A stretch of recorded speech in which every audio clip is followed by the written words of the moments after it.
Jocelyn, ¿cómo está? Buenos días, bienvenida nuevamente. Buenos días, un placer de estar acá otra vez. Muy bien, vamos a estar tocando un tema que ya habíamos medio punteado anteriormente y es cómo leer un estado de cuenta, ¿verdad? Muchas veces nosotros no nos percatamos o no sabemos más o menos cómo reclamar o de dónde vienen ciertos cobros. En este caso usted viene a ampliarnos un poquito acerca de eso. Así es, hoy traemos un tema muy interesante, específicamente cómo leer un estado de cuenta. Es un tema que estábamos pidiendo que se compartiera con los consumidores y ahora tenemos un ejemplo práctico, ¿verdad? Para que todos los consumidores podamos tener en cuenta qué es la información mínima que debe de contener un estado de cuenta y, por supuesto, en caso de reclamación, qué es lo que debemos de considerar. Correcto. Muy bien. Vamos a estar hablando, mire, si usted es usuario de tarjeta de crédito, en este momento ponga mucha atención porque vamos a estar viendo cada una y todas las partes que el estado de cuenta trae. Empecemos hablando por el principio. ¿Qué es una tarjeta de crédito?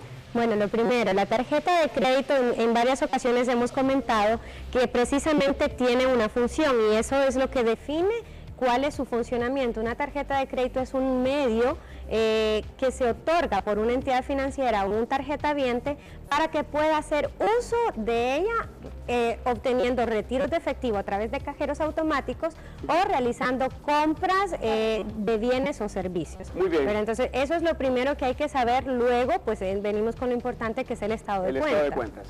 Pero ¿cuál es la información primordial que debe contener un estado de cuentas?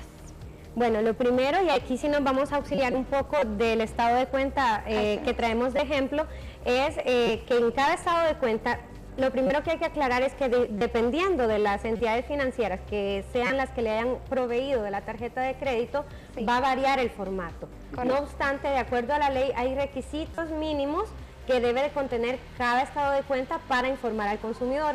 Y así vamos a tomar en cuenta el primero. Lo que tiene que identificar es que se asigne o se designe más bien el nombre de la entidad emisora de la tarjeta, que por lo general está detallado en la parte superior izquierda. ¿Qué viene siendo así eso? Es el banco emisor, ¿verdad? Que es la entidad con la que usted ha contratado su tarjeta de crédito. Posteriormente, la información básica es que usted tiene que estar detallado su nombre y la dirección a la cual a usted le están enviando los estados de cuenta. Muy bien. Y hay diferentes puntos que hay que abordar. Vamos a tocar los más importantes y el siguiente es el número de cuenta. Que está acá. Así es, que ahí tiene que ir designado el número que es el que va a identificar su tarjeta de crédito en el plástico y que adicional es la cuenta a la cual van a ser cargadas todas las operaciones o transacciones que con ella se realicen. Muy bien. El cuarto punto es importante, se detalla en la parte inferior del estado de cuenta, que es donde se detallan todas las operaciones que realizamos. Que se ha hecho. Muy así bien, es, ya sean cargos o abonos. ¿Qué queremos decir con cargos o abonos? En la columna de cargos van a ir detallados todos los montos que hemos las compras y lo que hacen ese sector de acá. Y en los abonos todos los pagos o reversiones que podamos haber obtenido en el ciclo de la tarjeta de crédito.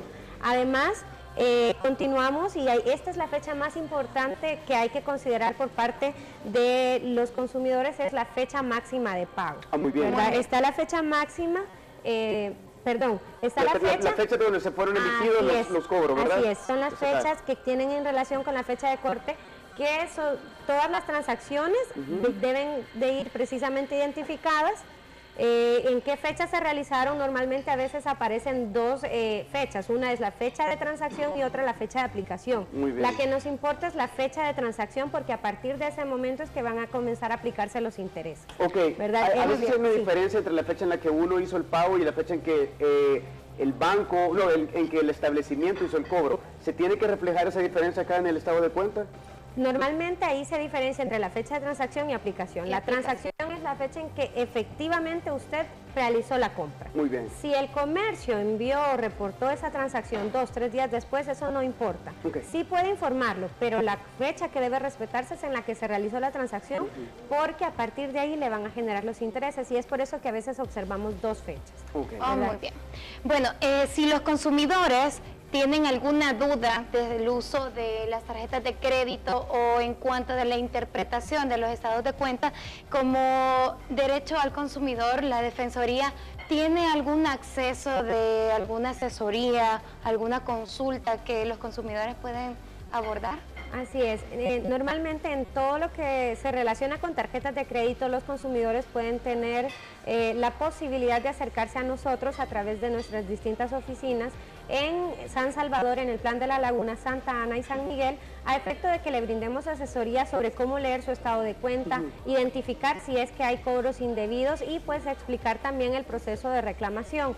Normalmente, y aquí vamos a hacer un paréntesis, en caso de que se determinen cobros indebidos de una tarjeta de crédito, lo importante es que el consumidor, de acuerdo a la ley, presente su reclamación por escrito ante el proveedor. Ese es el requisito previo, ¿verdad? Luego de que si el proveedor le responde o no le responde, entonces tiene la facultad de acudir a la Defensoría del Consumidor.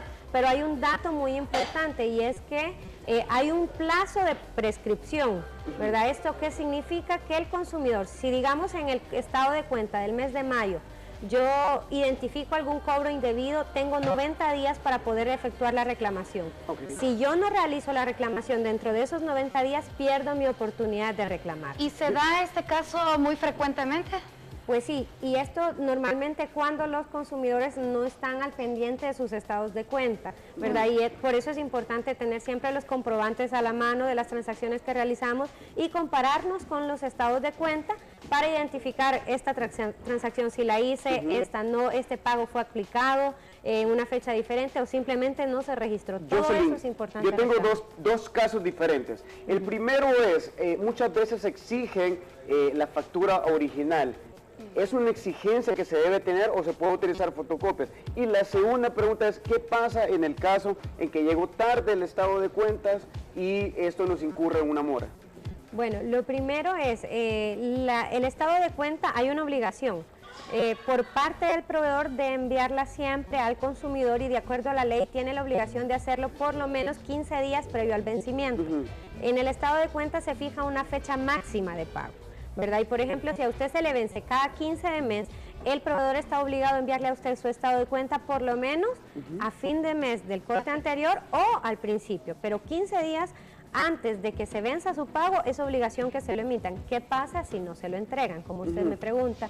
Bueno, lo primero es que la ley otorga la facultad al consumidor de poder tener acceso sin cobro alguno de otros medios de consulta, tanto del saldo deudor como de la fecha máxima de pago. Puede ser esto vía electrónica o vía telefónica, sin costo alguno. Pero ¿qué pasa si por alguna razón no recibimos la información, no nos percatamos de la fecha de pago y pagamos un día después y nos cobran mora por eso, ¿verdad? Si se logra comprobar que se incumplió la obligación del proveedor de darnos a conocer ese estado de cuenta, entonces se puede presentar una denuncia para que esa situación se restablezca y además se le reviertan los cobros indebidos. Perfecto. ¿Cómo nos comunicamos nosotros con la Defensoría del Consumidor para obtener asesoría, para poder hacer nuestros reclamos, números de teléfono?